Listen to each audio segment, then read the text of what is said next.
Hello and welcome back to the channel. And if you are new here, hello. Thank you so much for being here. If you're listening on the podcast, thank you so much for tuning in. Today we are going to talk about self-love. I think it's a topic that needs to be talked about. I know for me personally, I thought I knew what self-love meant. I thought I knew what it looked like. I thought that I loved myself for a long time. I mean, I did to a certain extent. Then when I really embarked on the self-love and healing journey, the journey of coming home to self, that's when I really started to realize, oh, this is what self-love is. This is what self-love really looks like. And most people don't actually know what it looks like. Most people don't actually know. And it's nobody's fault because we weren't taught. We were taught how to seek love outside of ourselves. We were taught to seek love externally, and self-love really comes from within. It's not something we can find outside of ourselves. If we're seeking it outside of ourselves, it's something that we are always going to be looking for, When it comes to love in general, finding your partner, so many people rely on their partner, or they rely on their friends. They rely on these outside things to fill the hole within them. And if you really want to experience true and deep love with somebody else, you have to find that within yourself first. So I'm going to talk about my journey a little bit. I'm going to talk about what I think self-love is, what I think it looks like, how you can start to cultivate that relationship with yourself. So if you catch me looking down, I'm just looking down at my notes here. But going back to what I was saying, we were really taught to seek that love externally. And this is nobody's fault, right? This is generational trauma. So many of us are so wounded. So our parents, what they passed down to us is what they knew. Right? And most parents, most people in the world are so wounded because we weren't taught how to heal. So of course, they're not going to have the proper tools to teach us. And, I'm really grateful to be alive at this time because we are finally learning how to heal. It has finally come to the forefront, and we're starting to really realize the implications of how we've been living, and it's finally starting to change, and it's beautiful, and it's not easy. Self-love is not easy and healing is not easy, but holy crap, when you embark on that journey, as difficult as it is, you are going to change your life. And not only are you going to change your life, you are going to change the life of the generations to come. You are changing the world for your kids and their kids, because if you really embark on this self-love and healing journey, oh my God, you're not going to put that shit onto your kids.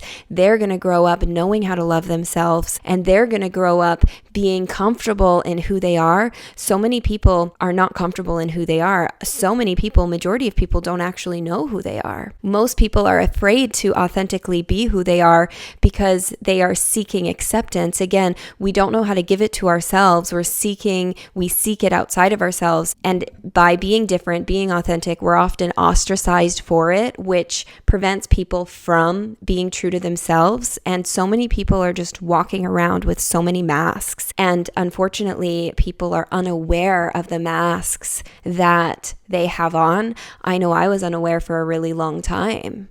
I was unaware for a majority of my life. Only did I start realizing it recently. My deep healing journey started in 2022, my deep healing journey. And that's really, to me, healing and self-love journey, they go hand in hand. Healing is a part of self-love. So I'm going to be talking about healing a lot because it's a really, really big piece. And for me, that started in 2022. So about 2 years ago. And holy crap, over the last 2 years, by embarking on this healing and self-love journey, my life has completely changed. I'm just going to give you a couple examples of the changes just so that you know how impactful this can be. There was a catalyst for me, and the catalyst was a really big breakup. I was living with my partner at the time, and I definitely thought we were going to get married. And in hindsight, I'm realizing I was so wounded. I was so wounded in that relationship. I was seeking love from my partner, And it's a lot of pressure to put on somebody else. If you don't know how to love yourself and you're putting it on that other person, there's no way that they can live up to that expectation, because nobody can love you the way you should love you. You know what I'm saying? And when you really learn how to love you, that's when you're going to attract in a partner who really knows how to love you too, because as within, so without. And it always starts here. It always starts within first. And after the breakup, I really started to reflect and question everything in my life. And when I really started reflecting and questioning all parts of my life, I really realized, oh my God, I've been living for external validation. I don't actually enjoy the job that I'm in. I'm in a master's program for counseling also because I knew I didn't want to teach anymore, but I didn't know what I wanted to do. So I got myself in a master's program for counseling because I thought, oh, this is a good job, blah, blah, blah. And when I really reflected, I was like, I'm not really doing that for me. I'm doing it because I know society perceives it to be a good job. I knew my partner at the time thought it was a good job. I was a teacher and I got a lot of praise for teaching. I knew my parents were proud of me for all of those things. I knew society looked at it in a good way. And when I really sat with that, I'm like, I'm not really happy. I'm just going through the motions because this is what I was made to believe success looked like. This is what I was made to believe, like if I did these things, if I had a good job, if I had this, if I was quote unquote successful, then people would love me. Then I would be accepted. And again, that's seeking it outside of yourself. So when I got really honest with myself and I really reflected on what I was doing with my life, and when I realized these things weren't actually in alignment with me, I quit my job.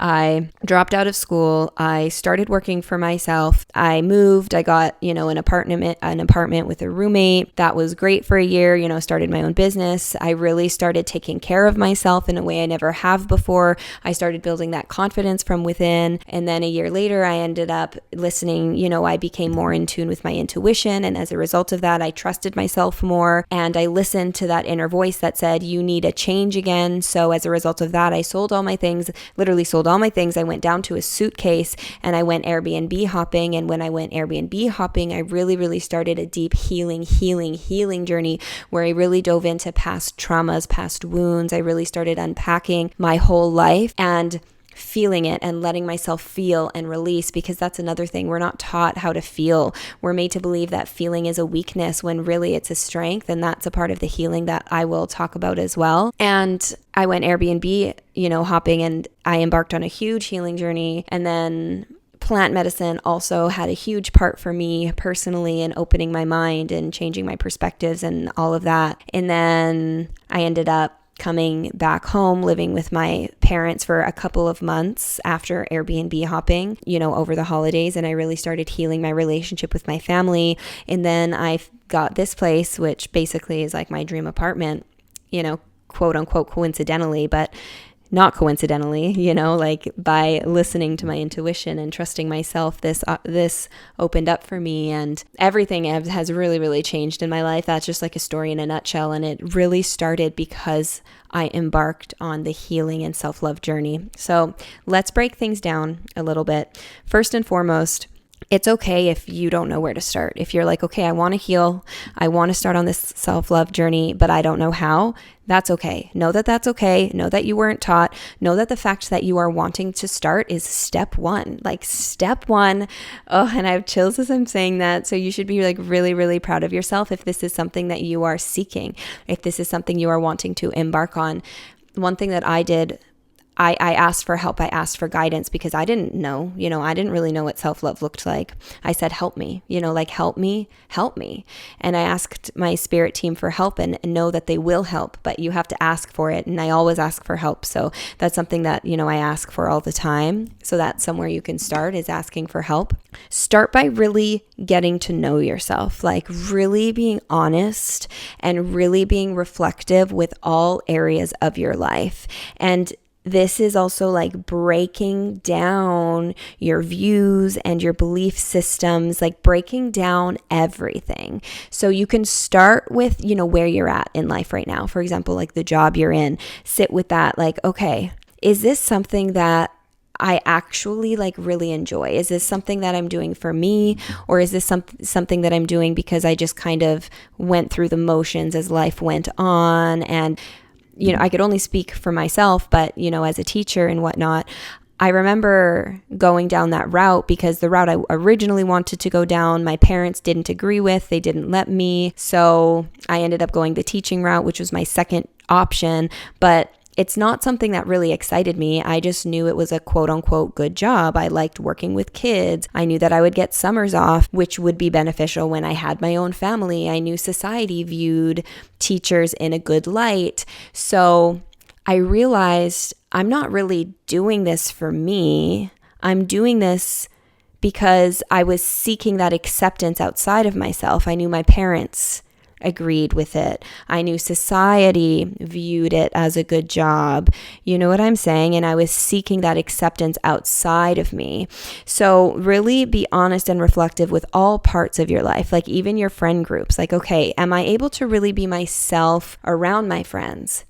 Can I be completely me around my friends? Or do I feel like I need to live up to certain expectations or whatever it may be? Also, start questioning like all of your belief systems. Okay, do I, for example, religion, if you grew up very religious, do I believe in this because I was raised this way? Or do I believe this because it actually aligns with me? So really start to question everything. Get really honest, really reflective, and just question everything and sit with these things. And it's okay if you don't have the answers right away. You don't need to sit with it and need to, have the answer right away. Being unsure is an answer too. Like I don't know. And it's okay to not know. So write it down, journal about it, reflect on it. I don't know, but I want to find out. Help me find out, and be reflective. Have a reflective practice every day of some sort, so that you are reflecting. And when you ask for help, the universe will provide opportunities to bring you clarity when the time is right. And really ask, like, does this feel good to me? Does this feel good to me? Or is the part of it that feels good what I'm receiving from outside? Do you know what I'm saying? Like for me, for example, what felt good about the master's program for counseling, what really felt good about that was the acceptance and the approval that I was getting from my parents, my partner. I knew society looked at it well. That wasn't an internal thing. That was an external thing.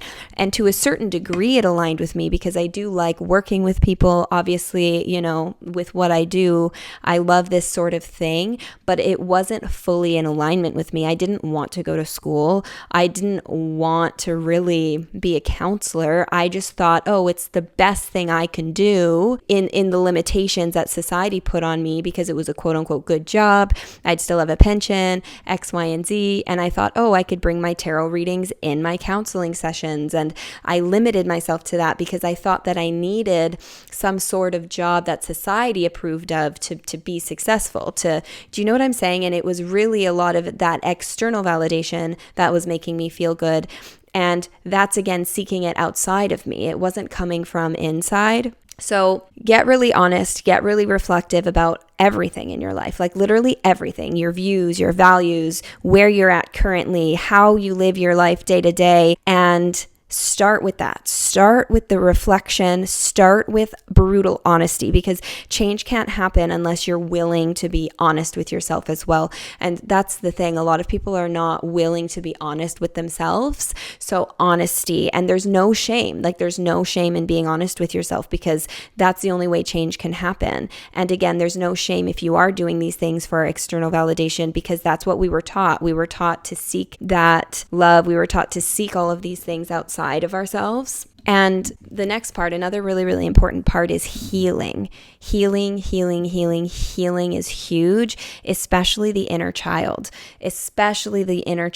because time is not actually linear the way we are experiencing it. Time is a made-up construct and it's beneficial. I'm not saying it's not beneficial. It's necessary for this experience. However, it's not linear the way we're experiencing it. So if you have wounds from childhood that have not been healed, it's going to show up in ways as an adult because that younger version of you is still very much so alive because remember, time is not linear. It's all happening at the same time. So if there's parts from the past, wounded parts parts that are not healed, they are going to show up in different ways. This is why we see full-grown adults having temper tantrums at coffee shops. And that's an extreme example, but it shows up in other ways as well. For me, for example, seeking love outside of myself, I have a father wound from childhood. I love my dad. I love my dad so much, and I've done a lot of healing surrounding this, but my dad was very emotionally unavailable, and it's not his fault. That was because of his parents that passed that down to him, and he didn't have the tools to show up emotionally as a father because he wasn't given that himself as a child. But as a result of that, I attracted in men that were very emotionally unavailable, and my partnerships ended up being that dynamic. I was seeking that love outside of myself. I was seeking that love externally, but I was seeking it from someone who actually was not capable of giving it to me the way I needed it to. So when I really started doing that healing work, that inner child work, and I really started realizing all of these wounds I had from childhood, that's when I was able to go back and give myself the love that I needed and bring these things up into my awareness. And when you can bring these things to your awareness, that's when you can heal those parts of you. And again, this is a process. This is not something that just happens overnight. Like, healing is a forever journey. For me, I was really in the thick of healing for like a whole year. I was really in the thick of healing. I mean, I want to say 2 years to be honest, but inner child healing I was in the thick of it for about a year. And it's like waking up crying for no reason, for quote unquote no reason. But it's like when you really start healing emotions that have been suppressed, because your body knows the score. Emotions that have been suppressed are ready to come out. So it's like you might feel emotional for no reason. Give yourself permission to cry. You don't need to know the why all the time. Just give yourself the permission to feel and release, because again, it's suppressed in the body. And when you give yourself permission to go and feel, that's when you can release it. That's when that weight that's holding you down and that's vibrationally holding you down can be released. A lot of people are afraid to feel their emotions because they're afraid to have a negative attitude because of, manifestation, and we need to keep our high vibe. You need to keep a high vibe, because if you drop your vibe, you're going to attract negative things. But when in reality, we need to feel things so that we can release things, because if we suppress, it's actually weight. It's actually weighing us down, and that's what's actually keeping us at a lower vibration. So when we give ourselves the permission to go back to childhood and feel all of those things that we didn't get the opportunity to feel back then, to understand those things that we didn't understand back then, to feel release, that's when we can actually make a lot of change, because we are releasing that energetic weight, which in turn helps us raise and lift our vibration, our frequency. And, with inner child healing, it's like, how do you start? Okay, like, how do I become aware of the wounds? How do I start with that? It's becoming very aware of your triggers in the here and the now, and becoming very aware of patterns. And again, this is being reflective and honest with yourself. For me, I attracted partners that cheated on me. I attracted partners that were emotionally very unavailable. I always did more. Oh, love me, look at me, look at what I'm doing for you, love me. And, they weren't able to give that back. And for a while I played victim, like, I'm always so good. I'm always so good to my partners. Like, how do they treat me like this? How do they this? How do they that? And when I switched out of that victim mentality and I realized, like, oh shit, I am attracting this in because I don't even know my own worth because of a wound. And when I was able to go and heal that wound, that's when things really started to change. Not saying I deserve to be treated that way. I'm not saying you deserve these things that happen to you, but it's being aware and it's being honest, and it's not playing the victim. It's like, you need to take control of your life. Not that you deserve those things to happen to you, but it is your responsibility to heal.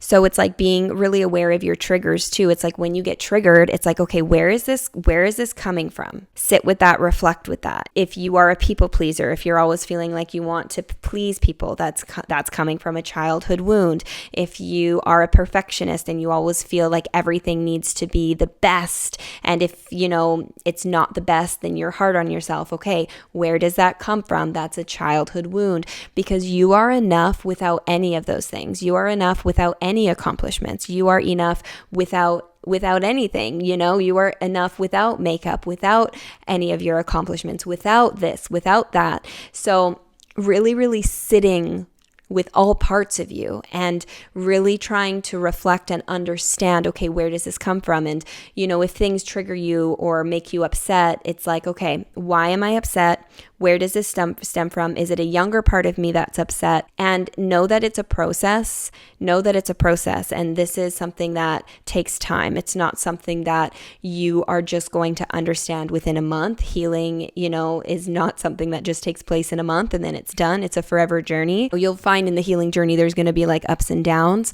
For me personally, I was in the thick of it for like a year where it was like so much crying. I mean, even this morning, I'm not going to lie, I had a really good cry this morning, and I'm like, okay, where is this emotion coming from? Like, where is this coming from? And I really sat with it, and I realized, okay, this is a younger part of me that's afraid right now. There's a younger part of me being completely vulnerable, like, I'll just be honest, I'm seeing somebody right now, and I'm scared. Like, my inner child is really, really scared, and I'm starting to get a little emotional even talking about this. Like, I'm afraid because I'm so used to disappointment. I'm so used to being let down. I'm used to either being cheated on or this or that. So I started feeling like panic this morning, and I didn't really know where it was coming from. But instead of suppressing it, I got curious. I was like, okay, where? Because originally I didn't associate it with who I'm seeing because everything's fine. It's not like there's anything going on or anything. But I was like, okay, where is this coming from? I sat with myself. I held myself. I'm like, okay, honey, what's going on here? And first I just cried. So I just let myself cry. I didn't question it. I just held myself, let myself cry. And then I realized, I was like, oh my God. I'm like, this is a younger part of me that's afraid right now. I'm afraid. I'm afraid of the past repeating itself. And this is where, I needed to hold myself through this, because old Brittany, when she started to feel that, oh, I'm worried, this or that, she would do more. Let me do more to prove my love, or let me do more to prove my worth. And instead of doing that, instead of repeating old cycles, I'm like, okay, honey, it's okay. You're safe. You're allowed to feel this. You're allowed to feel afraid.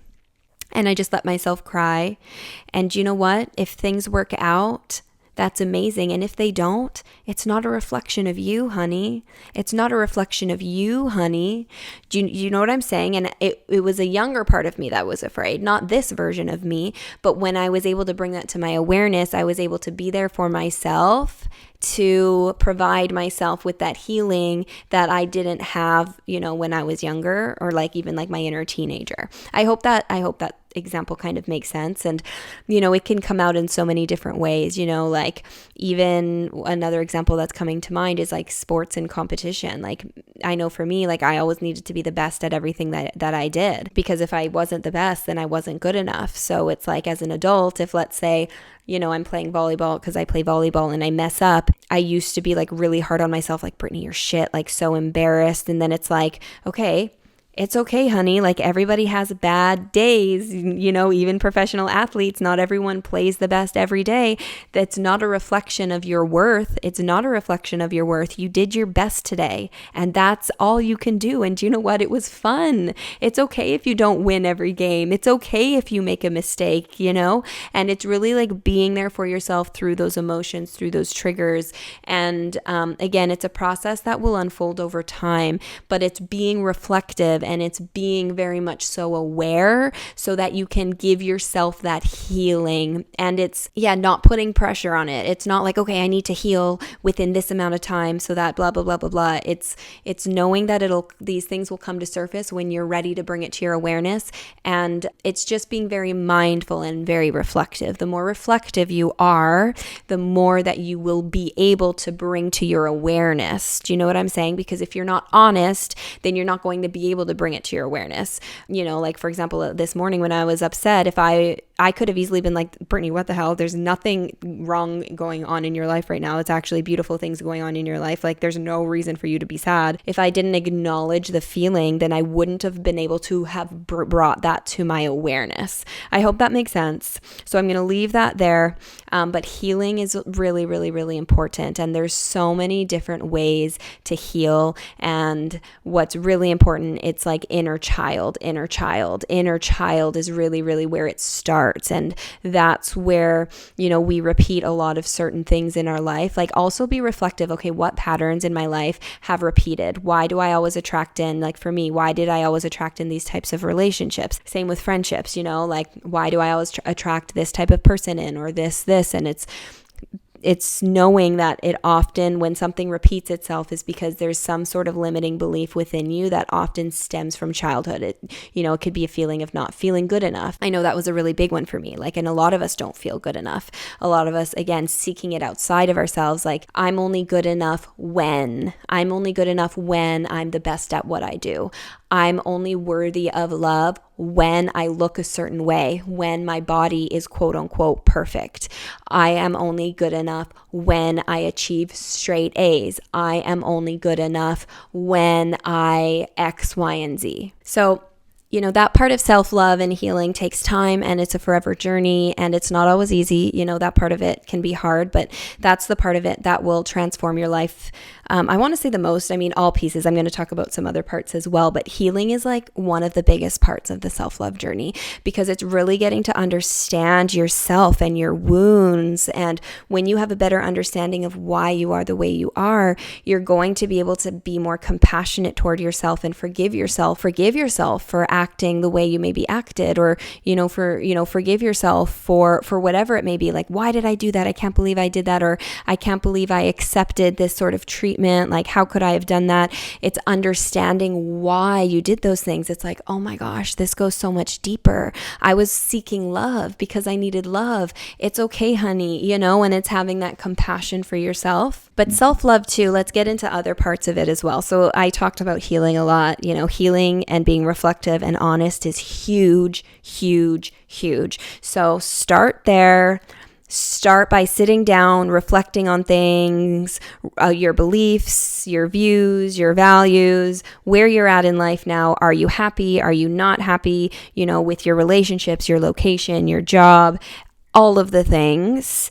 And being aware of, as you're living life, when these triggers come up, when these emotions come up, it's in the moment, because you can't plan when they're going to come to surface. But when they do come to surface, it's being aware, validating them, and sitting through the uncomfortable. It's not suppressing it either, because a lot of people will turn to alcohol, will turn to weed, will turn to food. Like, I know for me, the way I would numb myself for a long time was eating. I would binge eat. And I realized that was a comfort thing for me. And I would do that to numb my feelings. And I know people do that with alcohol and with weed as well. I'm not going to lie, I really enjoy weed. And for me, weed has actually been really helpful in my journey. Same with plant medicine, but it can go either way. If you're using weed to suppress, then you don't want to be doing that. When I was really deep in my healing journey, weed would actually help me tap into my emotions more. It would help me feel them more, to release them more, but you don't want to become dependent on it. So trust yourself. I'm just, and I'm not telling you what you should use and what you shouldn't use, but that goes back to like the being honest. Okay, am I using this as a suppressant? Or if you do have like for example, I used to binge eat, and I was like, where does this come from? Like, why am I doing this? And I was really hard on myself. Like, I wasn't loving myself, because I was like, oh, if you actually loved yourself, Brittany, you wouldn't binge eat. Like, you'd go to the gym every day, you would this, you would that. And it was like not truly loving or having compassion for myself, but it was under the guise of having love and compassion for myself, because it'd be like, I would like force myself to go to the gym and have this hardcore workout and, X, Y, and Z. And really, there was a root of the problem there that I wasn't acknowledging, because I wasn't being really honest or reflective as to why I was binging. So if you have any sort of addiction or anything like that either, it's being honest. Okay, sometimes there's no amount of, hold on, I have a channeled message that I really feel called to read. I'm going to go grab it. Okay. So I wrote this actually on my healing journey when I was specifically becoming aware of my binging. Bad habits. Breaking bad habits or addictions can sometimes be a lot more complex than simply having more self-discipline. It's unearthing the wound you are distracting yourself from. But until you discover that there is a wound, you will find yourself in a cycle of self-hatred and shame, because no amount of self-discipline will heal the wound. The distraction is not what truly is needing your attention. The wound itself is what is needing your attention. When delicate care and attention is given to the wound, the distraction in turn will then begin to dissipate. So yeah, there's a little message there, but again, it's going back to that awareness and sitting with those things and understanding that it often runs a lot deeper than what you think. So it's like not being so hard on yourself. You know, what's coming to mind too, it's like people who just like sleep all the time, and it's like you don't have motivation to do anything. It could be really easy to be really hard on yourself, like, oh, I'm so lazy, I just like can't get myself to do anything. It's like, okay, well, there's a reason. There's a deeper reason that you find it really hard to, you know, get the motivation or whatever it may be. And, you know, sleep is another thing. People sleep away. That's something that I used to do too. It's like when I don't want to deal with what's going on, it's like, okay, I'm just going to sleep. And I would sleep sometimes like for the whole day. I'm just going to sleep, because it's like, oh, it's making me emotional, but it's like numbing, you know, it's like, I don't want to feel this. I'm going to just eat, and then I'm going to be so full, I'm just going to sleep. And it's avoiding. You know, I'm going to give you an example, because, you know, self-love is not just like checking off a list, like, okay, love myself. That means I need to work out. That means I need to do my meditation. That means I need to journal. I need to say my affirmations. I need to do this. You know, if you're just doing things for the sake of doing things, you're just checking a box off a list. You're not actually doing anything. And I was doing that for a while. It's like, okay, Brittany, if you really loved yourself, you would go to the gym.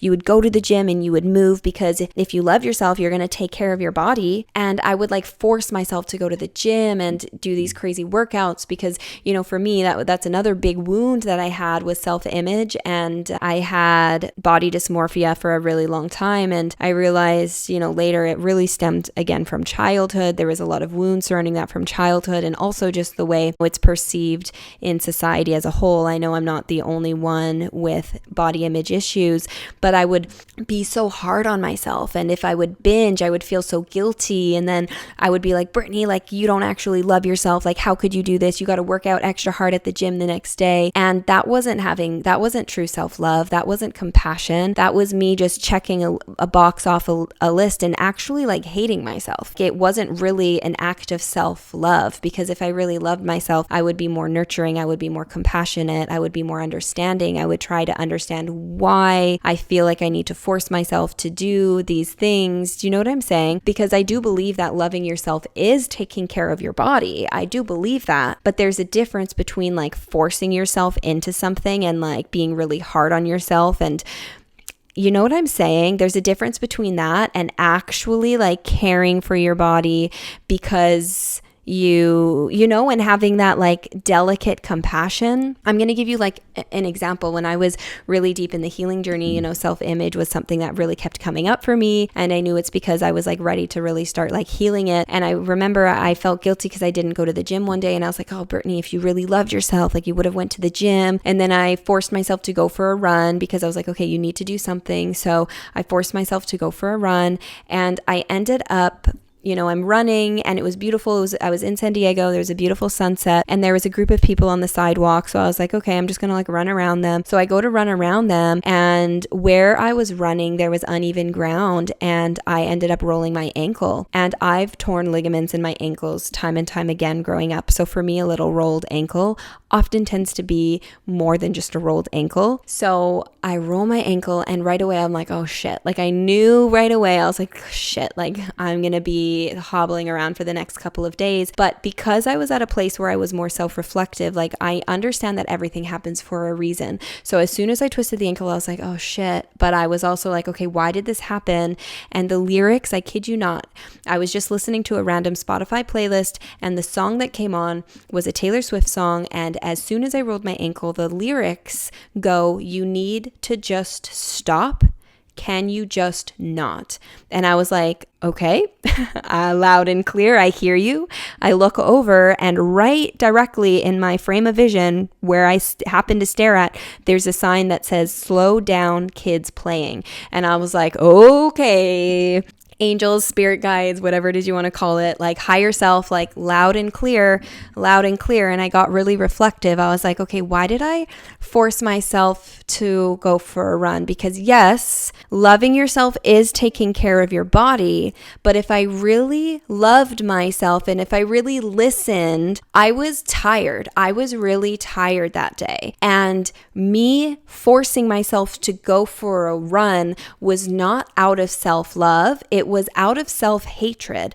You're not good enough because you didn't go have a workout today. You need to do better. I'm going to force you to go for a run. It wasn't really coming from self-love. Do you know what I'm saying? It was coming from a place of hatred in a way, disguised as self-love, and me just checking off something off the list, exercise. With time, what I've really realized, it's like, yes, I need to take care of my body because loving myself is taking care of my body, but I'm also healing from massive body dysmorphia. I'm also healing from over-exercising. I'm healing from a really, really deep wound.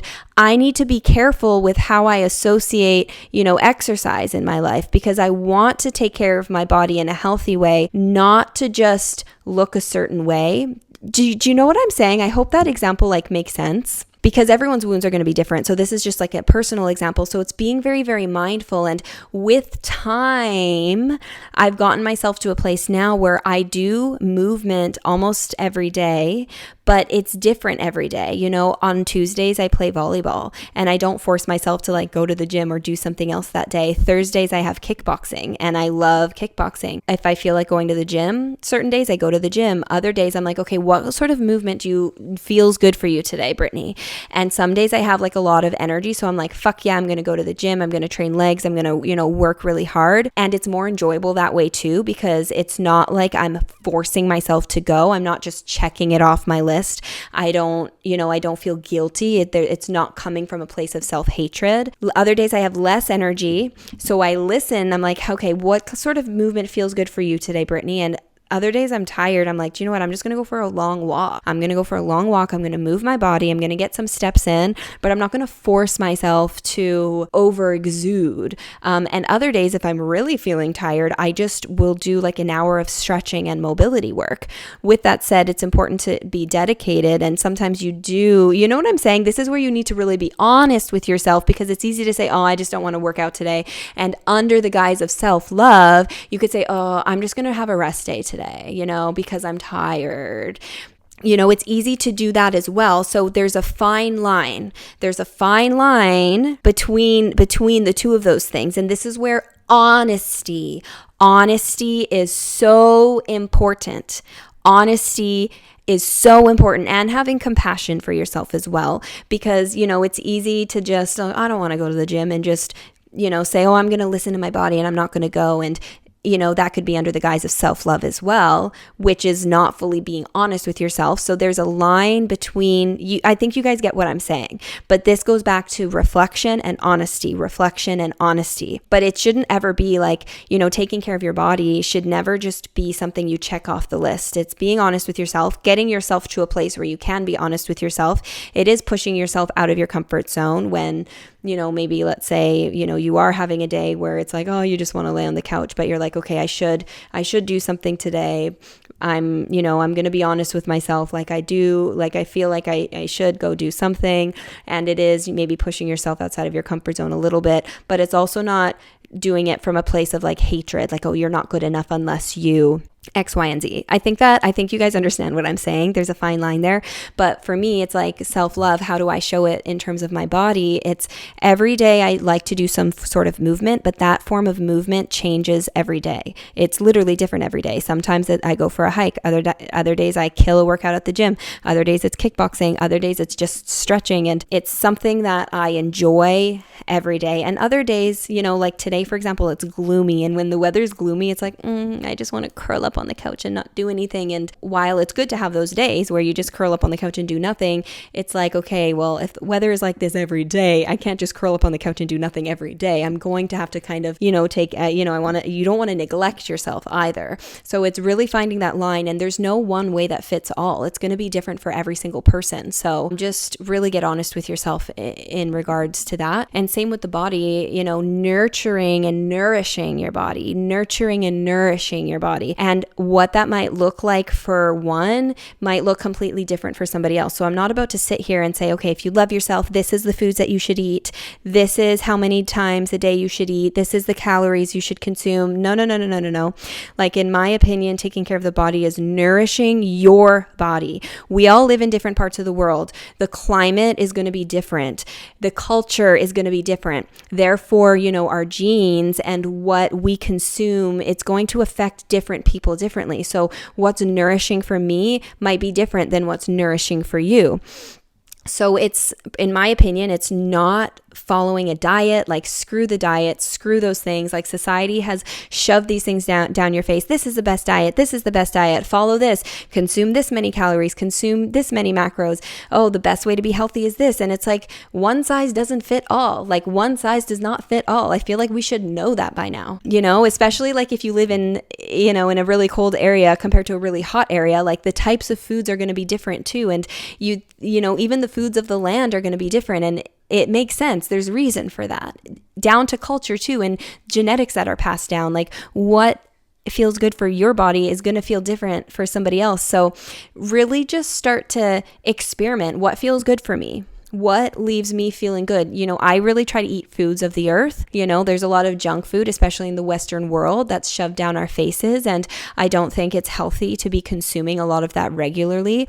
I also believe in balance, and I believe in treating yourself. That's a part of self-love as well, and not feeling guilty. But it's that balance. Balance is really key. And nourishing. Like, how do I feel after this meal? How do I feel? Do I feel energized? What makes me feel energized? And for me, like, I've really gotten myself to a place where I listen to my body. Sometimes in the morning I'm not hungry. I don't eat till 1:00. This morning, right now, it's like almost 1. But this morning I ate early because I was actually hungry early in the morning. So it varies day to day for me, and I don't judge myself. But what I will say, it took me a really long time to get to this place. It took me a really long time to get to this place. Genuinely, like, it really did. So go easy on yourself and know that it's a process. Especially like if you do have some sort of, if you do have a weird relationship with food. Like, I know I had a weird relationship, like a terrible relationship with food for a really, really long time. That's like a story for another day. I could do a whole episode on that, but I think I do actually have an episode on that. So like, I do have an episode on like, that somewhere, but don't rush it. Self-love, there's no rush to it. It's like, okay, I'm going to start here, and it's having compassion for yourself as you figure it out. One size does not fit all. So taking care of your body as a whole, movement and nourishing your body for what feels good for you, while also giving yourself time to indulge and enjoy, like, I love enjoying like a glass of wine, every now and then. A lot of people, especially in the spiritual community, are like, no, like, I need to stay away from alcohol. Alcohol is so bad. It's going to lower my vibration. Enjoy yourself. Like, go out, have a couple drinks with your friends. As long as you're not using alcohol to suppress, it's different. And for me personally, drinking, like, I don't remember the last time I had a drink. I really don't. I'm not a big drinker, but don't get me wrong. Like, if I'm going to go out with my friends, I'm going to have a glass of wine, or I'm going every once in a while, I'm like, I'm going to buy a bottle of wine for myself. I'm going to cook dinner, and I'm going to pour myself a glass of wine, and I'm going to enjoy my glass of wine as I'm cooking. It's one of my favorite things to do. Like, I love cooking food while sipping on some red wine, and there's no shame in that. Again, it's going to be different for everyone. For me, in working out, I had like a really hard relationship with that because of my body. And I know other people, alcohol, like some people like use alcohol to suppress. So it might be different for you. Maybe self-love for you is completely cutting it out because of past addiction. One size doesn't fit all. So this is where getting to know yourself and, figuring out what works for you really comes into play. And it's really being patient as you figure it out. So self-love is taking care of the body. Taking care of the body That's a part of self-love.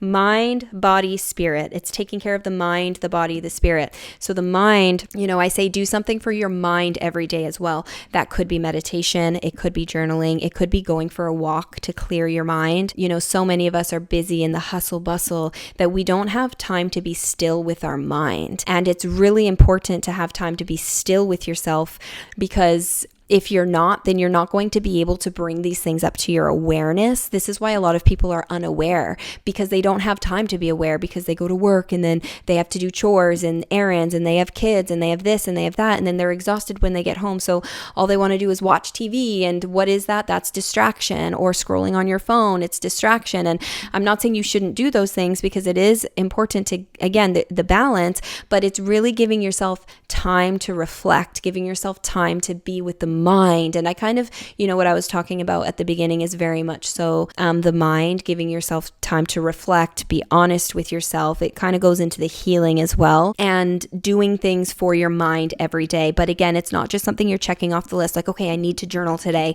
check. It's okay, what do I feel like I need to do for my mind today? Some days I don't feel like journaling at all, so I'm not going to force myself to journal. Sometimes, like, what I do for my mind is I like to just put on music and I just sit and do nothing, and I just enjoy the music and I just sit in my own energy. That can be very uncomfortable for people.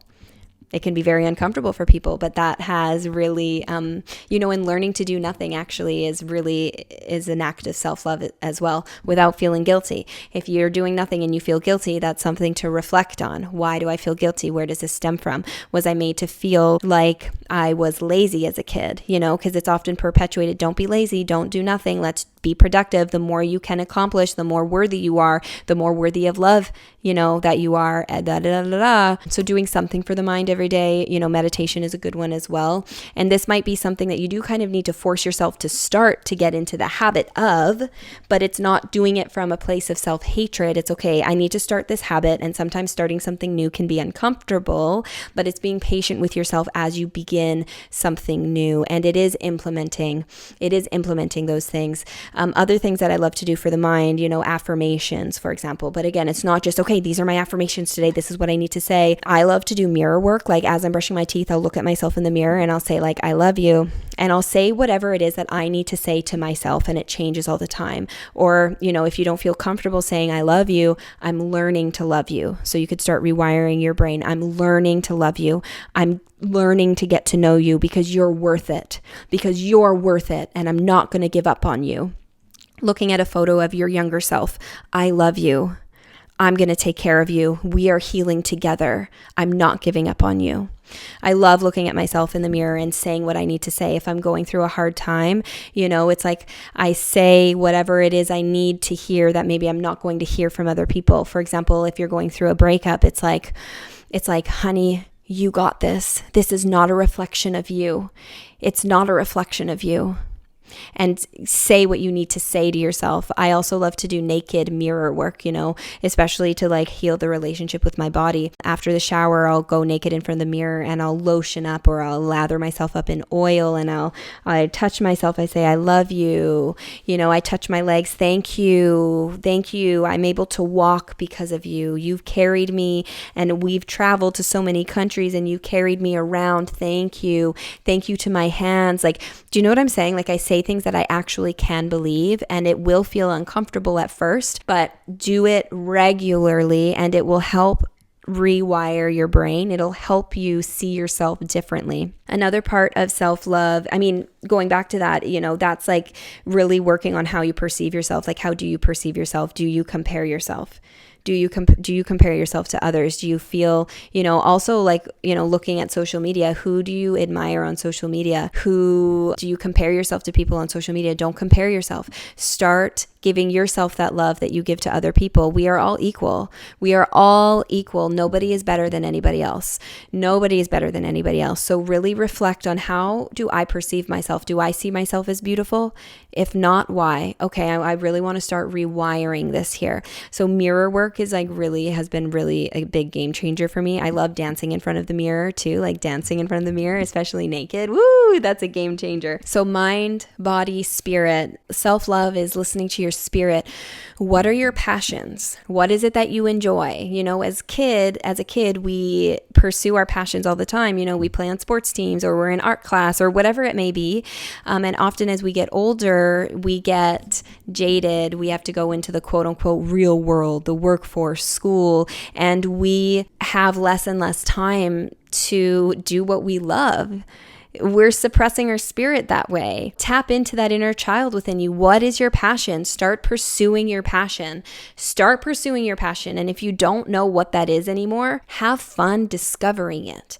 Have fun getting to know it. And, you know, maybe you really loved something as a kid, start doing it again. Or maybe you want to start something new. Maybe it's something you've never done before. Who cares? You don't need to have experience from it in the past.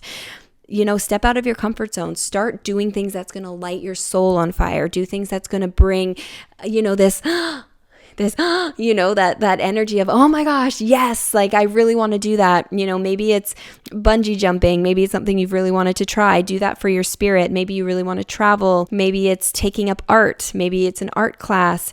You know, it's doing things for your spirit and actively making time for it. Actively making time for it. Be honest, like, especially if you're working and you have kids and, you know, you're like, Brittany, but I don't have time. Make time. Make the fucking time, because if you don't, you're only holding, not only are you holding you back, but you're holding everybody else back. What's best for you is best for everybody else. And by getting your self-love right, it's going to affect everybody else around you as well. I'm not saying you need to spend hours a day, you know, pursuing your passion, but like make time, even if it's like an hour on the weekends. Maybe it's half an hour at the end of your day. Start making time for doing the things that you genuinely light your soul on fire. And no, I am not talking about, ooh, I love watching TV. It's like, okay, balance, give yourself time to do things like that. But that's not the things I'm talking about. You know, I think you get what I'm saying. Start figuring out what those things are. That was huge on my self-love journey too. Just really starting to dive back into my passions. You know, like I said, I play volleyball.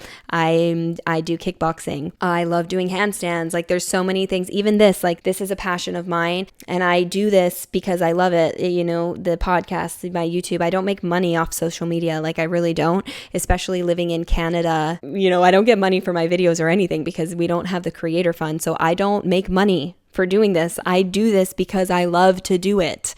I don't get anything out of it. And if it takes me somewhere, cool, but I don't have expectation of it taking me anywhere. I just do it because it brings me joy. It fills me up. It lights my soul on fire, along with those other things that, you know, I've brought back into my life. Don't get me wrong, like I don't have kids and, you know, I have more time. With that said, at one point in my life, I was working 3 jobs. I was teaching full time, I was serving, and I was coaching gymnastics, all 3 separate jobs. And while I was teaching, I was also coaching volleyball, soccer, basketball. Like I was coaching all year round as well. I had no time for me or my joys or anything because I was doing things to gain that approval outside of me. You know, coaching, it's like, oh, coaching for the school. I wanted them to see me as a good employee, or, oh, I needed to like make X amount of money. So I was always working, whether I was serving or teaching or coaching. Like I was always doing something. I didn't have time for Brittany until I slowed the fuck down. I slowed the fuck down and I started giving myself the love that I needed. I started reflecting. I started being honest, brutally honest with myself. I started having hard conversations with myself. I started taking care of my body more, my mind more, my spirit more. And 2 years later, my life is very different as a result of that. It changed everything for me. And I also show up better. I show up better for those I care about. I'm a better daughter. I'm a better sister. I'm a better friend. No, I'm not a people pleaser anymore. I'm showing up as the person that my younger self needed me to be. You know what I'm saying? So these are aspects of self-love that changed my life based on, my experience and what self-love really, means to me. And it's a process, and there's layers to this process. You're not going to wake up tomorrow really loving yourself the way you deserve to be loved. That's okay. It's not your fault. We weren't taught. So it's unlearning and relearning, rewiring, and having patience with yourself and knowing that you are worth it, and know that it will change your life. When I really started this self-love and healing journey, it was 2022. It's been about 2 years. And I'm still learning. I'm still learning how to love myself more. I'm still learning to have more compassion for myself. I'm still learning how to balance these things. I'm still learning how to not feel guilty when I sit and do nothing. So it's a forever process, but the more you really get to know yourself, the more change that you're going to make, and the more you're going to be able to show up better, the more energy you're going to have, and it's worth it. But no, it's not just one thing that you're going to do that's going to change everything. Know that it is going to look different for everybody depending on who you are, mind, body, spirit, depending on what your wounds are, depending on all of the things. It's not a one size fits all. So I hope the examples I gave will help you look at, parts of your life that might need some attention. Let me know if this was helpful. Let me know what you thought of today's video. This was a question that one of you asked on my Instagram, and I said that, I could do a whole episode on self-love, and a few people said that they would love to hear my opinion on it. So that's my opinion on it, and it's what's worked for me, and it's how it changed my life. And also, I really see myself differently now. I look back in 2 years ago, and I had so much makeup on my face. I remember getting injections, preventative Botox and all of these things, and I don't do that anymore. And this is not me hating on those things, but I realized I was doing that because I was seeking love outside of myself. Oh, when I look perfect, then I'm worthy of love. Being completely honest, especially as women, we are made to feel like we're not good enough all the time, especially our physical looks. Oh, you don't want to age. You don't want to have wrinkles. You don't want this. You don't want that. Because if you do, you're not attractive anymore. You're not worthy. And it's so backwards. So many people wear makeup because they feel more confident with makeup. So many people inject themselves with filler and Botox because they feel better about themselves when they do.